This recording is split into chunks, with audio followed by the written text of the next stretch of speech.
Right, welcome back to K24 Alfajiri Social Hour, and we have a very interesting topic today. We're talking about how do you tell that it's over? What are those telltale signs that you know a relationship is over, but you're just holding on with hope that, you know what, this is going to be going somewhere. And in studio, of course, to discuss this topic, we have Donald Gichangi, is a marriage counselor. Welcome to our studio. Thank you. And of course, Risen Lebai, who will be co-hosting. No, you can call me that other name. I know what you want to say. And of course, you can... I can't say that. Chege, our producers, like, if you guys call each other that name on air, we are going to... Yeah, I don't see anything wrong with that. But anyway, you can be part of this conversation. Tweet us at K24 TV, at Remy Majala, at Jimmy Gathu, at Racian with a double S. Donald, are you on Twitter, Facebook? I am. I just need to know what my handle is, but it's D Gichangi. D? D Gichangi. D Gichangi. On Twitter to engage Donald. And you can also call us live. Our numbers will be on the screens shortly, and also text us on 20001. Right, now, Donald, yes. Our initial question for this particular topic, how do you tell it's over? Actually, what's the difference when a relationship is having a tumultuous time and when your partner, he or she, is totally out of it, but you're just holding on or you're in denial? How do you tell the difference? Okay, well, let me start by saying first that I am a Christian marriage counselor, and what I do is I counsel people who are already ready and have already decided to go into this institution called marriage. Now, before that, obviously, you've got to be in a dating or in a serious relationship that would lead into marriage. Part of the problem is people don't really know what they want, and I say that because I look at it even from the time that you go into college, or when you're young and you're trying to figure out what your career is. Many times people run into college and their degree is undecided for the first couple of years, and part of the problem is, even when it comes to marriage, is people don't really know what it is that they want. I believe marriage is an institution where two people come together, and actually the main focus for these two coming together is if I find a lady, or the reason I married my wife is because I knew she could take me to the fullest potential or to my purpose. And if, that notwithstanding, then there's no reason why the both of us should be together. I really believe people go in not knowing what it is that they want to do in life, and then they end up with someone that they are totally clueless why they came together. And that's the reason why I believe people need to divorce before they get married. In what sense? What do you mean? Look, divorce in marriage or after marriage is for anyone who's had to go through it, is just a ripping effect. It changes everything that you've ever thought of, anything that you've ever considered. But I believe, look, if you're with someone and you know, or you feel, or you have that understanding, and look, I believe you will be shown, the telltale signs will be there. It'll be very clear through everything that you do as you date that this person is probably not the right one. Half the times people hang on to that relationship because they feel they need to be in a relationship, either because of peer pressure, or their friends have already moved on into marriage, and they feel the pressure of I need to be in a relationship for them to seem like someone in society. So it's almost like a social thing to stick in that relationship. But I believe, look, why waste time with someone, spend a couple of years with them, put in so much emotional effort, and then at the end of the day turn around and say, you're not the one for me. Yet at the very beginning you probably knew that they're not the person for you. But is there a possibility, Donald, that people could be acting out for a very long time, say when you're still dating, until you get married to them? That's when you realize this other side of them, and then does it become too little too late? Well, the truth of this thing is, at the end of the day, by the time you're going down that aisle, you will have seen every sign about the person you're going to marry. And even if, and I like I said, I'm a Christian marriage counselor, and I believe God has the ability of showing you things about someone, so that by the time you're going into the institution of marriage, you will never, it's never a shocker. You're never at a place where you say, I had never seen this. At some point while you were dating, it came out. What are some of these red flags that people probably don't pay attention to but definitely is like a symbol of something to come. That do not overlook this. This can mean disaster in future. What are some of these things, specific things that people overlook from your point of view? For instance, I'll just throw out an example. For instance, if you're hanging out with the person that you're dating as a girl, go into a restaurant, and every time you go into the restaurant, this guy is like screaming at the waiters or the waitresses. That's a telltale sign. Look, they can be excited about you right now, but when you get married and then some things you do start to agitate him, you can only tell how he's going to respond because you've seen him with the way he deals with others. So if he has an anger issue, you will know from the get-go. But, you know, you mentioned something about, you know, divorcing now before you actually get in the marriage. I don't think I quite understand that. Maybe you could repeat that. And also the aspect of denial. Why does it take a man or a woman such a long time before they actually detach? How can you look inside yourself and, you know, and ask yourself really what is the issue here? Because, I mean, a society has it. When it's not good, leave it.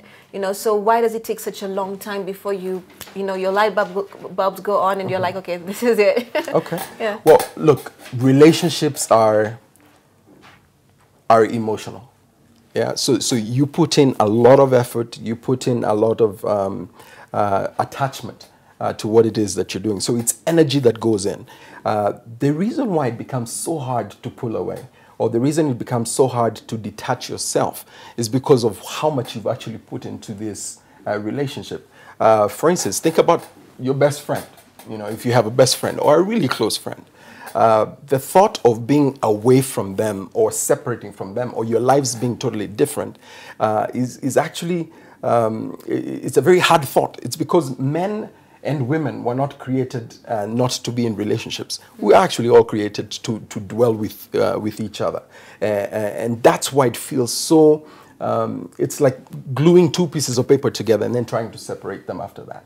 It's a tough place to be. It's a really tough thing to go through. And that's why I said divorce before you get married. What does that mean? What in essence that means is just separate. Don't go into this. Look, dating is hard enough when it comes to separating. Now, Yes, true. marriage takes it to the next level, because at that point, once you go into marriage, for lack of a better word, you actually settle down. You're not thinking you will be back in the game again. Are you saying when you go into it, even if things are not rosy, there's no turning back?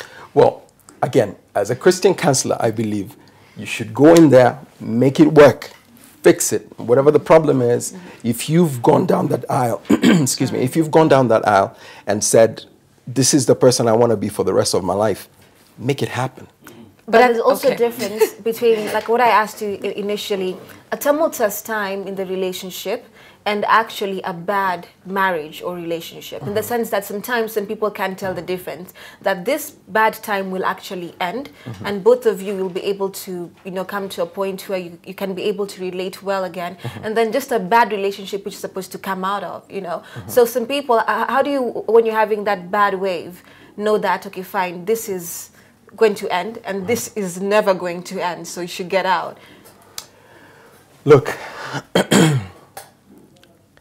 again, as long as you've dated someone and you've put in the effort that needs to go in there, and you are sure by the end of the day that, look, this is the person I want to be with for the rest of my life, just make it happen. Do whatever it is. Bend over backwards to make sure that this happens. Now, someone once said this, and it was really profound. They said, as long as there's one individual in the relationship who has decided within themselves to make the relationship work, about 80% of the times it will work. Is that the case, really? Because I think it takes two to tango. Because I might do 150% of my part, but it's not just about my part, it's also about what you do on the other end. So much as I would like to be you and do your part, I can't. You see, and that's the fallacy that is out there. People believe that, you know, you need to bring in, you know, 50% and then I bring in my 50% to make 100%. That's not the way life is. And that's not how relationships are. Not necessarily 50%, but you also have to, I can do the 100% and you're doing 0%.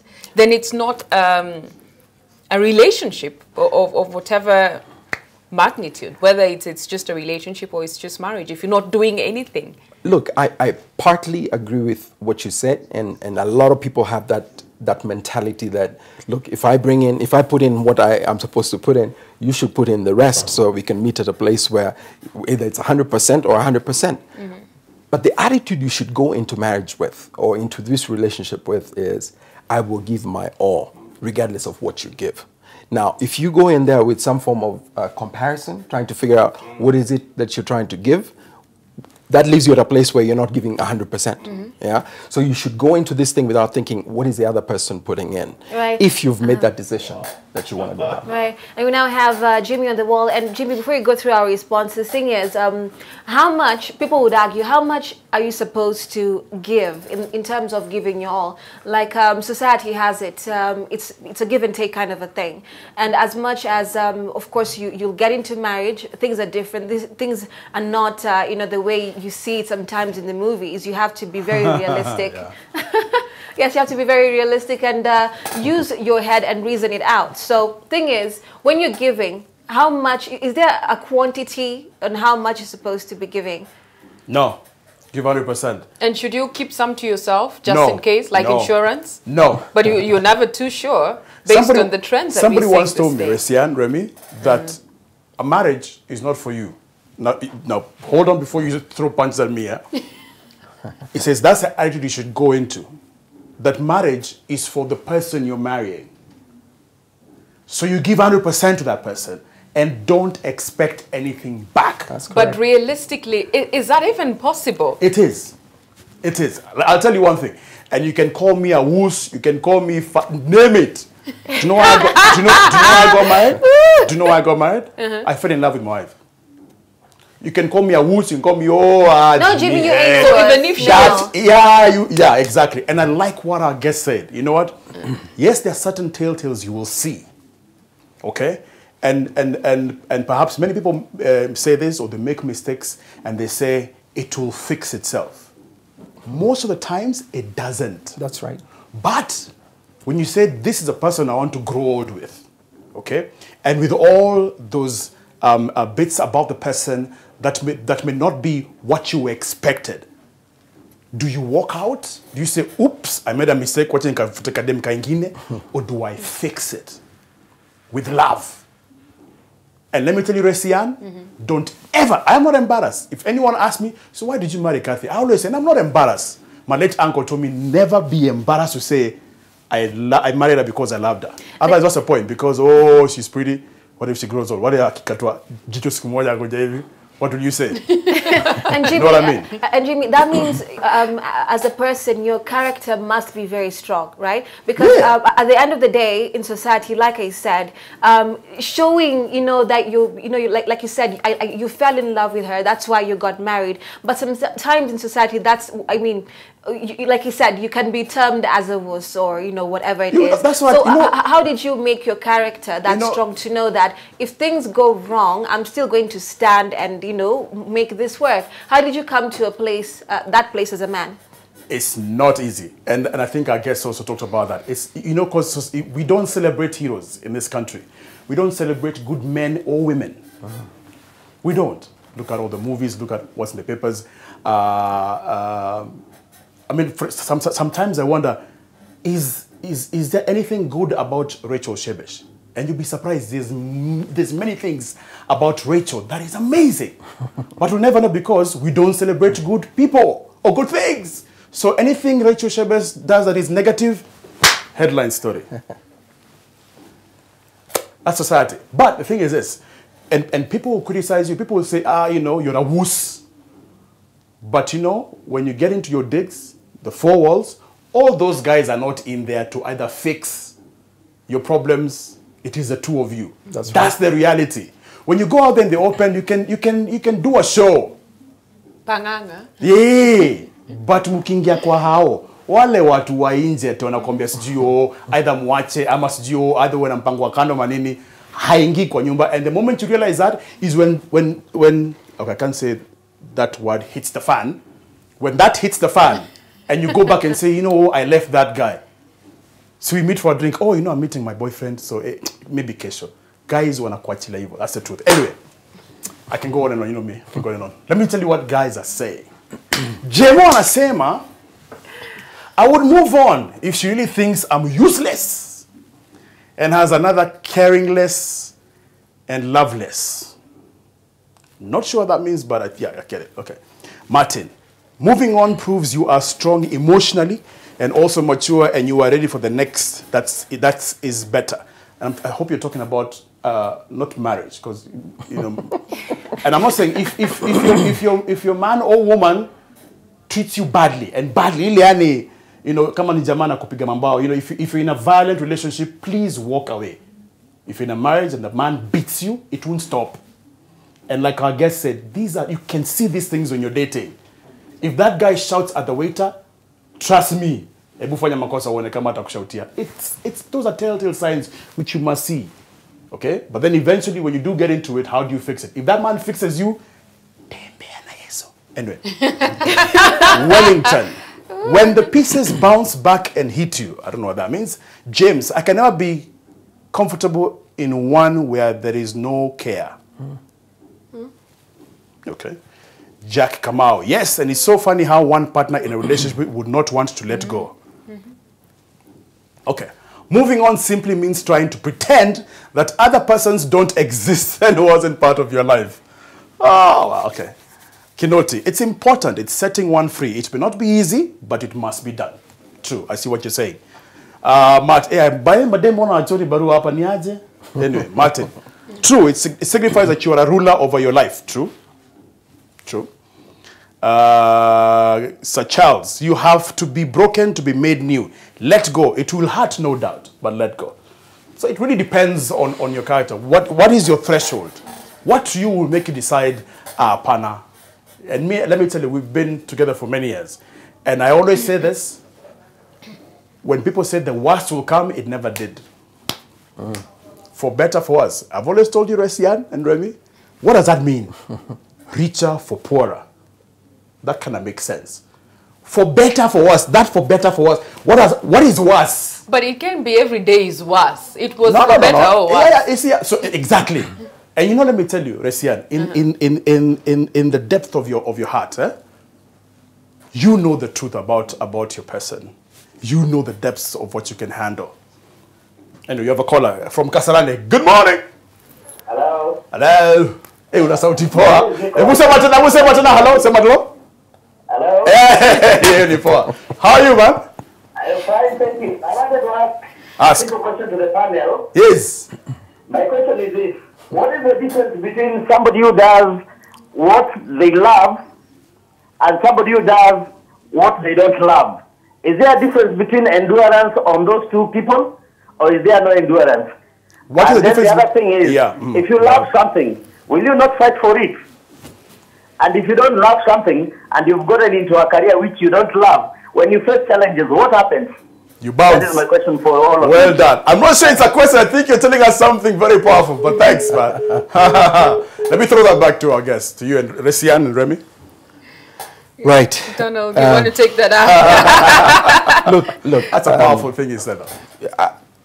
I'm not sure about the comparison between your career, versus what a lifelong relationship is supposed to be. No, what I think I've understood from him is some people maybe have married people, maybe they're really not in love with, but somehow it's worked along the way. Absolutely. So you just can't back out, so it's like almost enduring it. But is that supposed to be the way it should be? It's like you said, if you're in a career which you don't love, but it's making you money, but you still stay in there, what does that mean? I think I got it slightly different also, in the sense that you say you had a choice to do the career that you love, and then some bad things happen. I almost used a word I wasn't supposed to use. Some bad things happen in that career that you truly love. Then there's this other job that you're just doing for the sake. For me, there's a higher chance of letting go this job that is giving me crap, because I don't really love it in the first place. But this other one, because I love it, I would defend it somehow. I would at least try to endure for a moment as compared to the endurance that I would give to the other job. That was my understanding of what he said. Yeah, look, whatever it is that you like has no bearing on the things that you've decided to die for. Okay? I know that sounds a little, but look, there's certain things in life that you've got to come to a point and say, this I have chosen to die with, okay? And marriage is one of those things, and relationships are one of those things where you should get to a place where you say, this is the person I have chosen.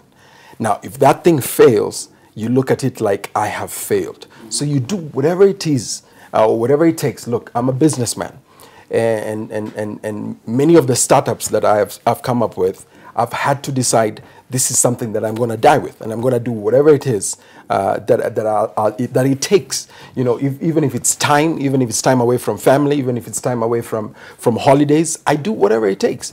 What is the biggest difference when it comes to marriage or relationships? Commitment. We are not committed 100% to it or 150% to it. We can make anything else around us work except that one thing called marriage. I don't understand. Is it that people are people deem it as too emotionally exhausting, or rather not, you're not very strong to, to endure or go through whatever it comes up with? That's why you can work hard on your job because it's guaranteed you'll see the results. But here sometimes the waves come, things change. So you have one foot in, one foot out, just, just in case this waters are rattled, and sometimes they don't really settle down. Could that be the issue? But I think you'll tell us after the break, because we have to take a break right now. We'll be back shortly with K24 Alfajiri. Stay tuned.